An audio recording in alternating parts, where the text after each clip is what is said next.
சத்குரு நிந்தக் की क्या गति होगी? சத்குருவினோட நிந்தனை செய்யக்கூடியவங்களோட விளைவு அவங்களோட கதி என்ன ஆகும்? குரு நிந்தக் குருவினோட நிந்தனை செய்யக்கூடியவங்க நிலைக்கிறதுக்கான அந்த பர்மனெண்டான இடம் என்றது அவங்களுக்கு கிடைக்காது. सदगुरु निंदा सुनिए न काना, एक बार पक्का कर लिया. சத்குருவினோட நிந்தனை காதால கேட்க கூடாது. ஒரு தடவை பக்கா பண்ணிக்கிட்டீங்க, ये हमारा सदगुरु है, भगवान है, இவங்க நம்ம சத்குருவா இருக்காங்க, பகவானா இருக்காங்கன்னு एक बार निश्चय बुद्धि हुए या नहीं हुए? ஒரு தடவை நிச்சய புத்தி ஆனீங்களா இல்லன்னா இல்லையா? हुए. फिर ஆனீங்க. बाद में क्या हुआ? பிறகு என்னாச்சு? इनकी सुनी, उनकी सुनी, அவங்களோட பேச்சு கேட்டீங்க, இவங்களோட பேச்சு கேட்டீங்க, उनकी सुनी, बात है जिसकी. அவங்களோட பேச்ச கேக்குது. பேச்சு கரெக்டா தான் இருக்கு, ये तो नहीं हो सकता. இவங்க ஆக முடியாது. मेरा निश्चय बुद्धि होते होंगे या नहीं होंगे? பிறகு அனிச்சய புத்தி ஆகுவீங்களா இல்லையா? तो नीचे गिरेंगे या नहीं गिरेंगे? பிறகு கீழே வீழ்வீங்களா இல்லன்னா இல்லையா?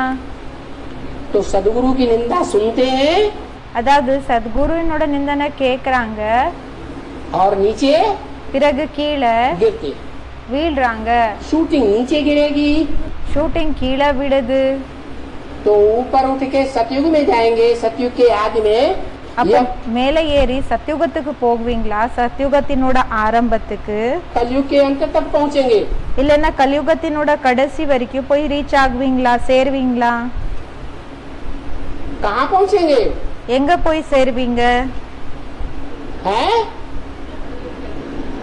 सदगुरु निंदा सुनिए न काना, சத்குருவினோட நிந்தனை காதால கூடயும் கேட்காதீங்க. होय पाप गौ घात समान. அது எப்படி ஆயிடுச்சுன்னா, இந்த பசுமாடனோட கொலை பண்ணா எவ்வளவு பாவம் ஆகுமோ கிடைக்குமோ அவ்வளவு பாவம் ஆயிடும். ये जानवर गौ की बात नहीं है. இது இந்த ஒரு விலங்குகளினோட விலங்கு ரூபத்துல இருக்கக்கூடிய பசுமாடினோட பேச்சு இல்ல. जैसे कन्या गौ होती है, गौ के समान, எப்படி கன்யா பசுமாடு சமானமாக இருப்பாங்க. खूंटे से बांध दी जाए, भारत की कन्या जीवन भर उस खूंटे से गाय की तरह सीधी सादी होकर बंधी रहती है. எந்த ஒரு இடத்துல கட்டி போட்டு விட்டுடுவாங்களோ அவங்க ஃபுல் வாழ்க்கை அவங்க ரொம்ப கள்ளம் கபட்டம் இல்லாத ஃபுல் லைஃப்ல அங்கதான் இருப்பாங்க. ऐसी कन्या का இப்படிப்பட்ட கன்யாவோட घात कर दिया. கொலை பண்ணிட்டாங்க.